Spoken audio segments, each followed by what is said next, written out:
Alô? Alô? Oi, bom dia. Com quem eu falo? Oi, senhora. É o médico aqui do SAMU. O que aconteceu? Oi, moço. Eu tava passando numa rua de terra aqui e tem uma mulher caída. Sozinha. Tá sozinha. Certo. Aí meus filhos viu Você chegou e a tentar parei. perguntar pra ela o que aconteceu? Não. Ela não tá falando, não. Ela tá cheia de vômito. Bem pálida. Com sudorese nas mãos. E... não sei se é uma convulsão, mas ela nem abre o olho. Tá, mas ela tá respirando, isso aí você consegue ver. Ela tá viva. Sim, ela tá viva. Isso sim, ela tá viva. Tá. A gente tá mandando a ambulância aí, só aguardar, tá? Tá, moço. Por favor, obrigado. Tchau, tchau. Entre os dias 7 e 8 de abril de 2019, a vida de Sidneia Aparecida Mariano, a Neia, mudou completamente. A polícia não sabe exatamente a hora, mas entre o domingo e a segunda-feira, Emerson Henrique de Souza a agrediu e tentou asfixiá-la. O motivo da agressão, um desentendimento entre o casal. Neia Mariano foi encontrada em uma estrada rural perto da usina Três Bocas por pessoas que estavam indo trabalhar na manhã do dia 8 de abril. Ela não morreu por causa dos ferimentos, mas ficou tetraplégica. Até o final de sua vida, Neia dependia da ajuda de outras pessoas para comer, vestir e tomar banho. Ela perdeu a fala e também toda a sua autonomia pessoal. É diferente enxergar como uma mulher como a minha irmã, que tinha um espírito muito livre, era muito dinâmica, muito ativa, muito assertiva em uma série de questões da sua vida cotidiana e do arranjo da sua vida cotidiana, e ao mesmo tempo esse grau de assertividade não era suficiente para colocar um homem no seu lugar na hora de dizer: não quero mais essa união, né? Saia da minha casa, vá embora, cuidar da sua vida e deixe-me cuidar da minha vida. Silvana Mariano é uma das irmãs de Neia. Ela é professora do Departamento de Ciências Sociais da UEL e pesquisa gênero. Gera em nós a sensação de como todas nós e qualquer uma de nós pode ser vítima da violência feminicida. Nossa, Neia era uma filha minha, era tudo. A gente tinha uma boa relação.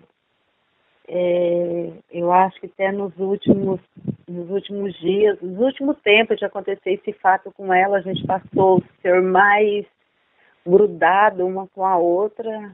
Neia era tudo pra gente, tudo. Nós conseguimos contato também com Sandra Mariano, irmã mais velha de Neia, que cuidou dela até o fim da vida. Sandra hoje mora em Nossa Senhora das Graças, região metropolitana de Maringá. Por isso, conversamos com ela por telefone. Na época, eu já vinha alertando ela: sai fora desse relacionamento, não vai dar certo. Mas, enfim, ela tentou sair, né? Mas saiu de uma forma que ninguém esperava, né? Neia não conseguiu romper o relacionamento e continuar a sua vida. Mas isso não significa, como conta sua outra irmã Silvana, que ela era uma mulher dentro da caixinha. Na nossa cultura, ela seria vista como também uma transgressora dessa moral, porque ela teve diferentes uniões, teve filhos de diferentes uniões. Isso por si só já é tomado como transgressor em muitos dos nossos meios, mas também é importante nos atermos que nada disso explica a violência contra a mulher. Especificamente sobre sua pergunta, aceitei com tranquilidade atuar no caso da Neia. A tese que nós adotamos, a nossa tese principal, foi uma tese extremamente legal, extremamente baseada na lei, no Código Penal. Alessandro Rodrigues é um dos advogados que fizeram parte da equipe de defesa de Emerson Henrique de Souza. Nós reconhecemos que ele iniciou um procedimento de agressão contra a vítima, no entanto, ele caiu por si e desistiu de prosseguir com os atos de execução. Ele poderia ter ido até fundo. A denúncia falava que eles estavam no beco, num local que não tinha ninguém, estava em via pública, num escuro, num horário que não tinha ninguém passando. Então, se ele quisesse, ele poderia ter matado ela. Só que quando ele caiu por si, ele desistiu da sua ação e simplesmente foi embora. O nome disso é desistência voluntária. O agressor segue preso desde o início do processo, por isso não foi possível falar diretamente com ele. Perguntamos ao seu advogado de defesa se ele achava que Emerson havia se arrependido. Ele reconheceu no próprio tribunal do júri que ele iniciou a execução do ato, só que ele se arrependeu, caiu por si, e é por isso que ele queria a condenação com base no que diz o Código Penal. Emerson foi julgado por tentativa de feminicídio, já que Neia sobreviveu, mesmo ficando tetraplégica. O júri, contudo, fez justiça. Tendo em vista a venerável decisão do senhor membro do Conselho de Sentença, julgo procedente a denúncia e condeno o acusado Emerson Henrique de Souza, qualificado nos autos como impulso nas sanções. Mas a justiça também não é só para a vítima. As pessoas que a amam, a família e os amigos também têm esse mesmo clamor. Por isso, perguntamos às irmãs da Neia qual foi a sensação de ver Emerson condenado. Olha, eu vou falar para você assim, eu me senti muito bem, que o que a gente pedia era a justiça, a gente teve o retorno. Só que ao mesmo tempo que eu me sentia feliz em saber que a gente teve uma resposta da justiça, eu não me sentia satisfeita, porque a gente não tinha ela. Ela se encontrava em um estado vegetativo, de uma forma ou de outra, ela era uma pessoa morta em cima de uma cama, dependente dos cuidados da gente de 24 horas. Então, pelo lado tinha uma alegria e do outro não tinha. Ela acompanhou pela imprensa a movimentação do dia e naquela noite a minha mãe, ao voltar para casa, foi ao quarto dela para comemorar com ela, em certo sentido, né, o resultado do julgamento. Levou para ela ver a camiseta que nós tínhamos produzido, né, para usar no dia. E pelo relato da minha mãe, ela estava muito feliz. Infelizmente, o caso de Neia Mariano não é uma situação isolada. A violência doméstica ainda faz parte da vida das mulheres. No ano passado, foram 5.303 atendimentos nos setores de psicologia, serviço social e orientação jurídica realizados pelo CAM, o Centro de Atendimento à Mulher de Londrina. Em janeiro deste ano, o Núcleo Maria da Penha realizou 222 atendimentos por telefone e WhatsApp, 59% a mais do que o ano anterior. Foi a Neia a vítima de feminicídio, mas uma mulher com a minha escolaridade também pode ser vítima de feminicídio e é. Carla Gomes de Mello atua como delegada da mulher em Londrina e nos conta se existe um perfil comum das mulheres vítimas de violência doméstica. A gente vê que às vezes numa classe mais baixa, a denúncia chega numa proporção muito maior para a gente. Então, às vezes, a gente fica suscetível a falar, acontece talvez numa classe mais baixa. Mas não é verdade, porque a gente sabe que a violência doméstica também acontece com mulheres de classe alta e, especificamente nessa classe, talvez a violência seja um pouco mais grave, porque envolve muito dinheiro, a vítima tem uma posição social e que tem vergonha de expor. Então, assim, acontece muito, só que a denúncia para a gente talvez seja em menor quantidade por conta desses motivos. Mas não tem um perfil com relação à idade, não tem um perfil com relação à cor, à situação social. Não tem. Isso acomete qualquer mulher indistintamente. Apesar dos números negativos, Londrina ainda é referência quando se fala no combate à violência contra a mulher. A cidade conta com a Secretaria Municipal de Política para as Mulheres, o Centro de Atendimento à Mulher, conhecido como CAM, e a Casa Abrigo Canto de Dália. O Centro de Referência e Atendimento à Mulher, o CAM, foi criado em 1993 e é um serviço totalmente gratuito. Ele oferece atendimento para mulheres em situação de violência doméstica, conforme a Lei Maria da Penha. Então, essa mulher chegando aqui, nós temos um setor chamado Acolhida. Esse setor, ele faz rodízio com a própria equipe que trabalha aqui nas 3 áreas, que atende essa mulher e vai acolhê-la, vai ver qual é a demanda que essa mulher está nos trazendo. E a partir dessa demanda que ela pode ser atendida ou num setor ou nos 3 setores ao mesmo tempo. Além de todos esses atendimentos, a cidade também conta com o Botão do Pânico. O serviço é oferecido por meio do app Maria da Penha 153. Carla Mello, delegada da Mulher de Londrina, explica a importância dessa rede de atendimento. Então, elas precisam de um acompanhamento. Precisam de um acompanhamento, como eu disse, psicológico primeiro, um acompanhamento social, um acompanhamento jurídico, porque muitas vezes a violência, elas continuam nesse ciclo de violência por conta dos filhos ou por conta da situação de bens. Elas querem se separar e não têm coragem, porque o agressor fala, eu vou te deixar sem nada, eu vou tomar seus filhos. Então, assim, ela precisa de todo esse suporte, ela precisa estar muito bem orientada para tomar uma decisão. Então, por isso que esse trabalho de rede é muito importante, tanto na tomada de decisão para denunciar, quanto no posterior. Durante a pandemia, houve uma grande preocupação em manter o atendimento funcionando, mesmo com a equipe reduzida. A coordenadora do CAM conta alguns dos esforços que foram feitos para se adequar ao momento. Então, para procurar, elas não procuraram logo no início. Mas a partir do momento que eu comecei a oferecer um atendimento não só presencial, mas remoto, via telefone, onde uma psicóloga fica, ao mesmo tempo que ela fica aqui 1 hora, ela ficava 1 hora via telefone com essa mulher, né, um horário que ela pudesse falar, uma hora que o companheiro não estivesse em casa, a demanda foi, bem dizer, quase 100% de procura para nós.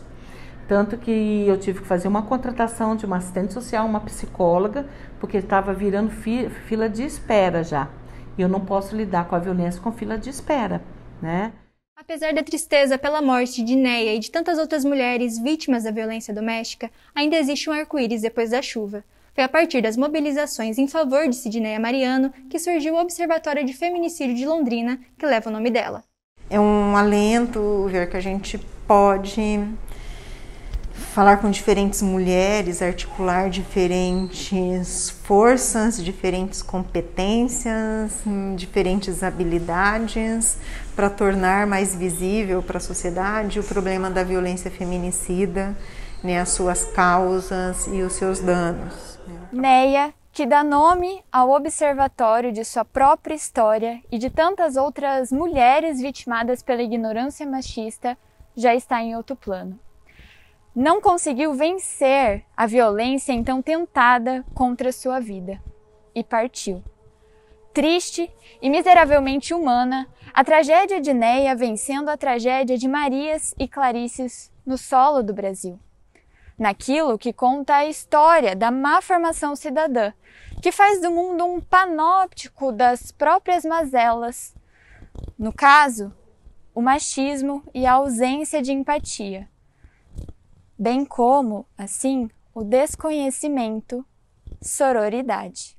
Este texto foi escrito por João dos Santos Gomes Filho, pai de Isabô Lobo, advogada e participante ativa do NEAS.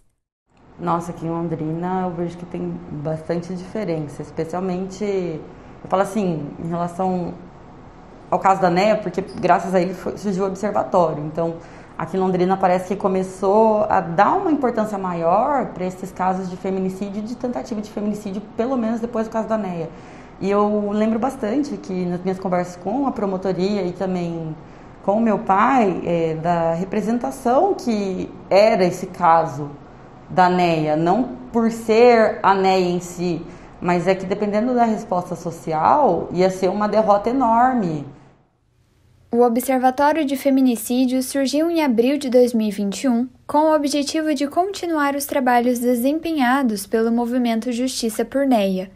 Nos 11 processos que foram julgados no Tribunal do Júri de Londrina e acompanhados pelo Observatório, 46% foram casos de feminicídio tentado, 36% foram consumados e 18% qualificados, que é quando existe algum agravante.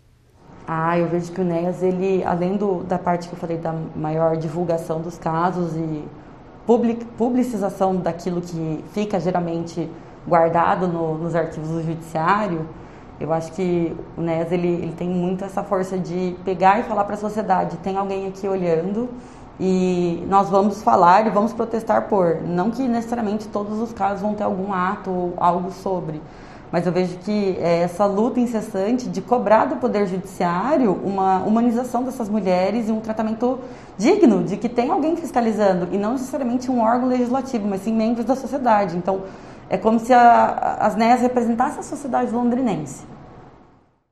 O Observatório de Feminicídios não é o único na luta pelo fim da violência contra a mulher.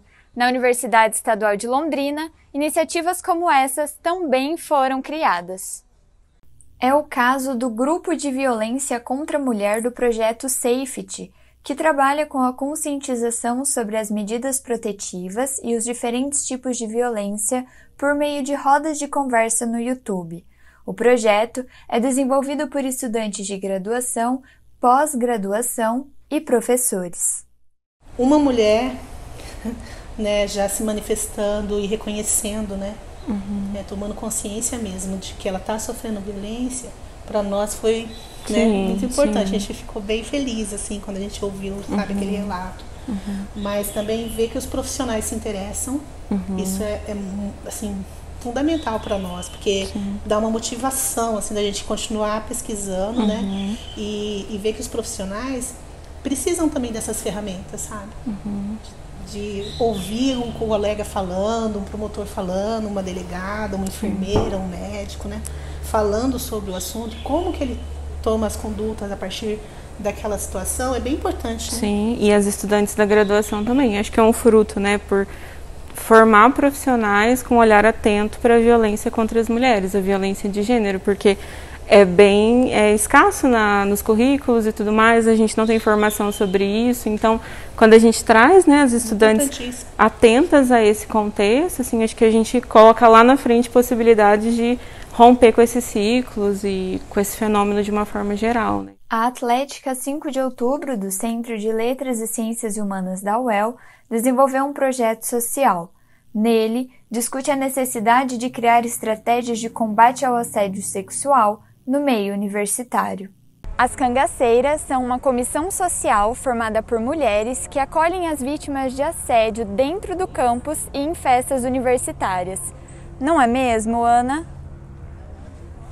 E as cangaceiras sempre estavam identificadas com uma faixa vermelha no braço, então tinha essa divulgação antes das festas. Olha, as cangaceiras estão identificadas, elas estão ali para o que você precisar.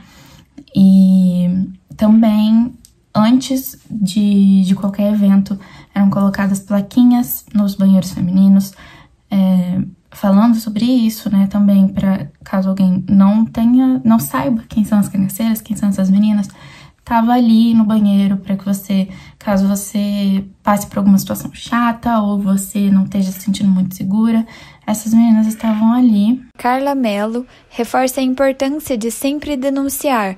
Que normalmente ela começa com uma agressão mais fraquinha, que a gente acha mais fraquinha, que é um xingamento, né, um puxão de cabelo, um empurrão, e isso, né, vai se perpetrando, vai se tornando cada vez pior, né? Então não deixar esperar o mal acontecer, o mais grave acontecer, né? Sempre no primeiro ato de violência já procurar ajuda e não esperar que o agressor mude, né? Muitas vezes a mulher fala, não, mas ele vai mudar. Não vai mudar. Quem tem esse perfil não vai mudar, porque o machismo, a forma de pensamento, de tratar a mulher, né, é cultural, está enraizada na nossa sociedade. Sandra entendia a irmã só pela expressão. Perguntamos para Sandra o que ela achava que Néia sentiu ao ver as mobilizações pela condenação de Emerson e o nascimento do observatório. Ela sabia de tudo. Ela tinha consciência perfeita. Assim, eu só via alegria nela. Então, no hoje que a gente não tem mais ela, que a vida dela foi interrompida, eu digo para as pessoas, a história dela ainda continua.